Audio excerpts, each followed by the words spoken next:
Assalamualaikum warahmatullahi wabarakatuh. Perkenalkan, nama saya Eva Anggorowati, NIM 2020 SEK 62, kelas kursi Kesya A2 dari Institut Teknologi Bisnis AAS Indonesia. Dalam kesempatan ini, saya akan membahas mengenai sistem dan prosedur prinsip ijarah, qard, dan wadiah. Ijarah adalah pemindahan hak guna suatu barang dengan pembayaran biaya sewa tanpa diikuti pemindahan kepemilikan atas barang tersebut. Singkat kata, ijarah berarti menyewa sesuatu tanpa maksud memilikinya. Lebih lanjut, yang berperan sebagai penyewa adalah nasabah dengan objek yang akan disewakan dan bank adalah pihak yang menyewakan. Rukun ijarah. Yang pertama, ada orang yang menyewakan suatu barang. Yang kedua, ada akad antara penyewa dan yang menyewakan. Yang ketiga, ada ijab kabul. Yang keempat, ada upah. Yang kelima, ada manfaat baik antara pihak yang menyewakan dan pihak penyewa. Syarat ijarah. Yang pertama, kedua pihak yang melakukan transaksi ijarah sudah dewasa dan berakal. Yang kedua, kedua pihak yang melakukan transaksi memiliki kerelaan dan tidak didasarkan suatu paksaan dari pihak manapun.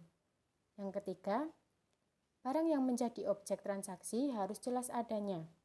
Yang keempat, barang yang menjadi objek transaksi harus halal sesuai syariat Islam. Yang kelima, barang yang menjadi objek transaksi menjadi hak mujar atas seizin pemiliknya. Yang keenam, manfaat yang didapatkan harus diinformasikan secara terang dan jelas. Jenis ijarah. Berdasarkan objek yang disewakan, ijarah dapat dibedakan menjadi dua. 1. Ijarah manfaat. Ijarah jenis ini memiliki objek sewa berupa aset yang tidak bergerak seperti rumah, kendaraan, pakaian, perhiasan, dan lain sebagainya. Yang kedua, ijarah pekerjaan.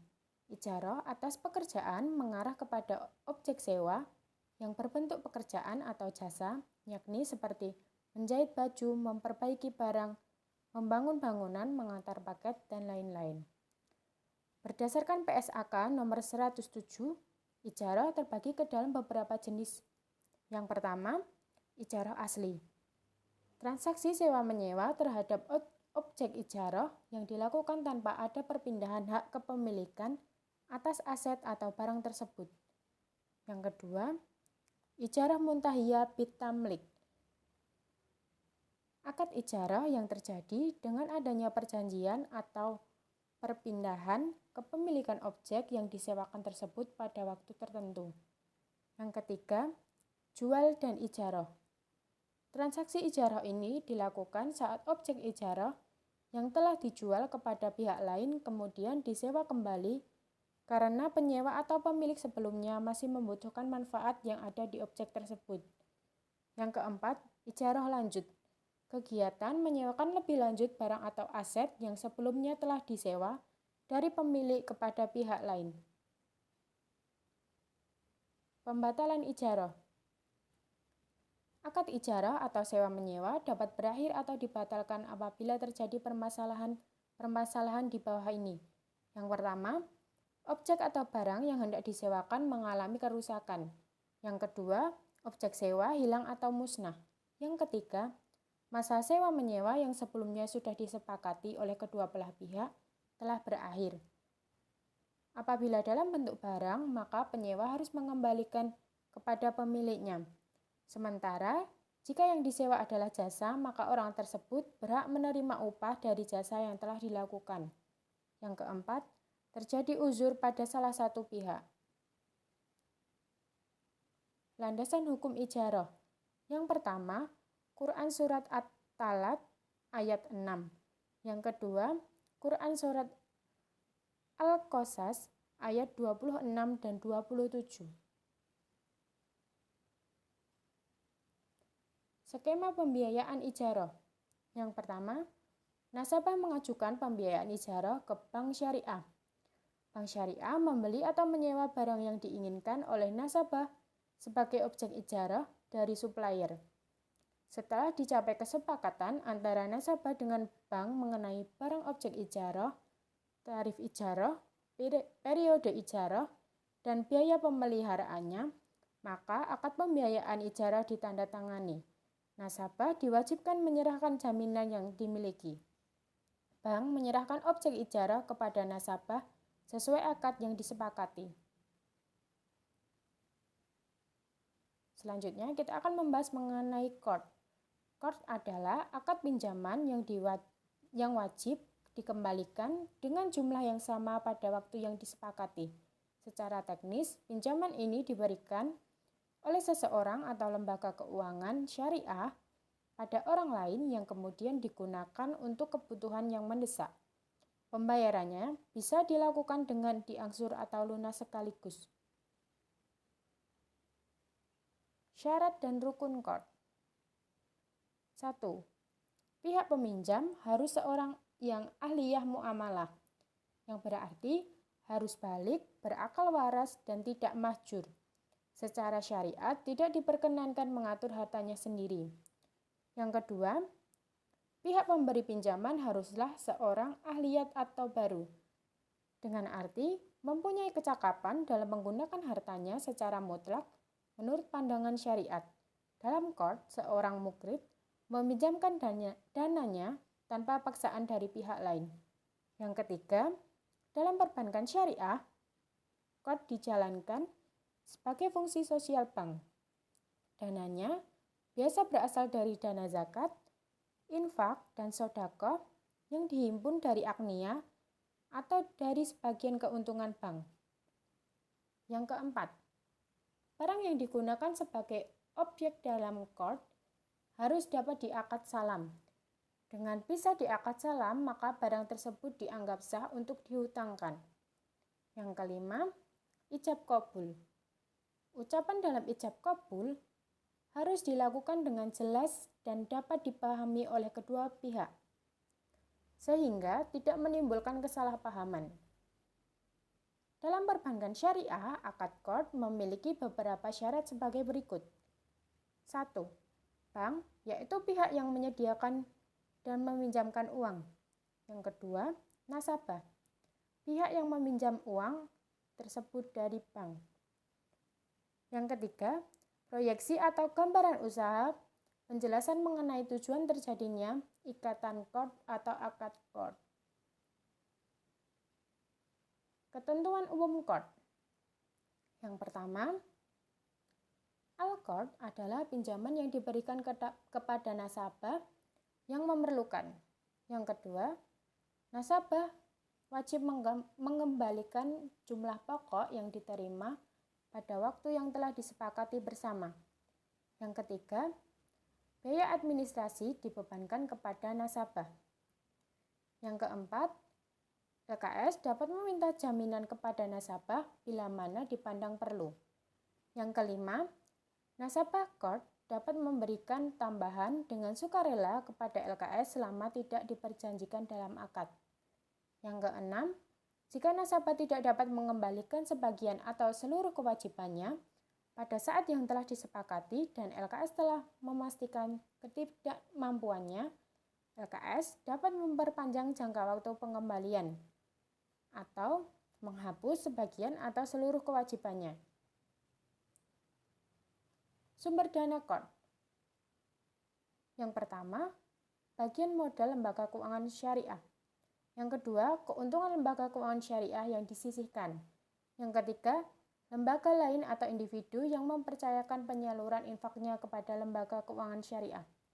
Fungsi qard. 1. Membantu nasabah yang sedang membutuhkan dana cepat untuk kebutuhan yang mendesak.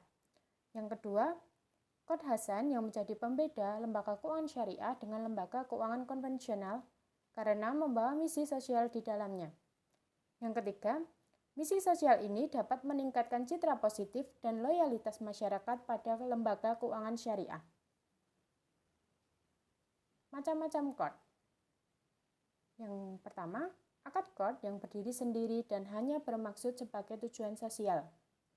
Yang kedua, Akad qard yang terjadi sebagai sarana untuk melengkapi transaksi lain yang bersifat komersial atau termasuk ke dalam akad-akad muawadah untuk mendapatkan keuntungan. Pengakuan dan pengukuran qard. Berdasarkan OJK, perlakuan akuntansi akad qard memiliki penjelasan pengakuan dan pengukuran seperti di bawah ini. 1. Pinjaman qard diakui sesuai dengan besarnya jumlah yang dipinjamkan pada saat transaksi terjadi. 2. Biaya administrasi, bonus, atau ujroh yang dananya bersumber dari modal bank diakui sebagai pendapatan operasional lainnya sesuai dengan jumlah yang diterima. 3. Biaya administrasi, bonus atau ujroh yang dananya bersumber dari dana pihak ketiga diakui sebagai pendapatan utama lain, dan hasilnya kemudian dibagi sesuai dengan besar jumlah yang diterima. Penyajian qard. 1. Pinjaman qard yang bersumber dari modal bank dan dana pihak ketiga disajikan pada pos pinjaman qard. 2. Penyisian penghapusan aset pinjaman qard disajikan sebagai pos lawan pinjaman qard. Kegunaan qard dalam perbankan syariah. 1. Pinjaman tunai dari produk kartu kredit syariah. 2. Pinjaman untuk talangan keperluan haji. 3. Pinjaman untuk pengusaha kecil. 4. Pinjaman kepada pengurus atau karyawan bank. Landasan hukum qard. Yang pertama, Surat Al-Baqarah ayat 245. Yang kedua, Surat Al-Baqarah ayat 280.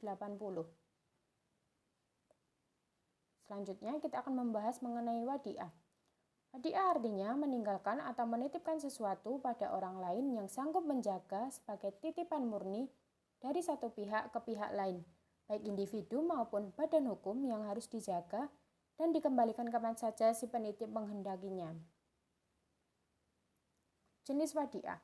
Yang pertama, wadiah yad amanah.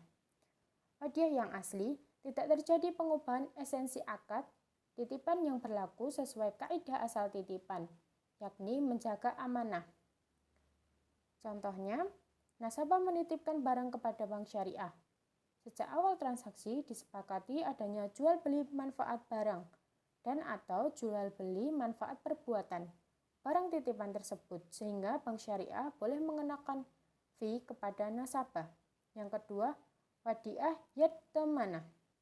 Wadiah di mana penerima titipan dapat memanfaatkan barang titipan tersebut dengan seizin pemiliknya dan menjamin untuk mengembalikan titipan tersebut secara utuh setiap saat kala si pemilik menghendakinya. Rukun wadiah. 1. Adanya ijab dan qabul. Yang kedua, harta atau barang yang bisa dititipkan hanyalah barang yang bisa disimpan. Barang yang tidak dapat disimpan seperti benda yang jatuh ke dalam air atau hewan yang tengah kabur ke alam liar tentu tidak dapat dititipkan. 3. Harta atau barang yang dititipkan harus halal. 4. Barang yang dititipkan adalah barang yang memiliki nilai atau qimah sehingga dapat dilihat sebagai mal. 5. Untuk melakukan wadiah harus ada orang yang menitipkan barang, orang yang dititipkan, wadiah atau barang yang dititipkan, dan ijab qabul. Syarat wadiah. 1. Baik orang yang menitipkan atau orang yang dititipkan keduanya harus berakal. 2. Kedua belah pihak harus telah balik dan mumayyiz. Yang ketiga, harta atau barang yang dititipkan harus dapat diberikan secara fisik. Faktor batalnya akad wadiah. 1. Meninggalnya orang yang menitipkan barang atau orang yang dititipkan barang. 2. Adanya pengembalian barang dari orang yang dititipkan baik itu sesuai permintaan orang yang menitipkan maupun tidak. 3. Apabila salah satu pihak berada dalam kondisi koma berkepanjangan atau hilang akal. 4. Terjadi hajar atau legal restriction yang dimana hilangnya kompetensi penitip ataupun yang dititipi mengalami kebangkrutan. 5. Apabila terjadi pemindahan kepemilikan, yaitu pihak yang dititipi mentransfer hak milik barang kepada pihak lain dengan cara dijual atau diberikan sebagai hadiah. Landasan hukum wadiah. Yang pertama, Quran Surat Al-Baqarah ayat 283. Yang kedua, Quran Surat An-Nisa ayat 58. Sekian pembahasan saya mengenai sistem dan prosedur prinsip ijarah, qard, dan wadiah. Terima kasih. Wassalamualaikum warahmatullahi wabarakatuh.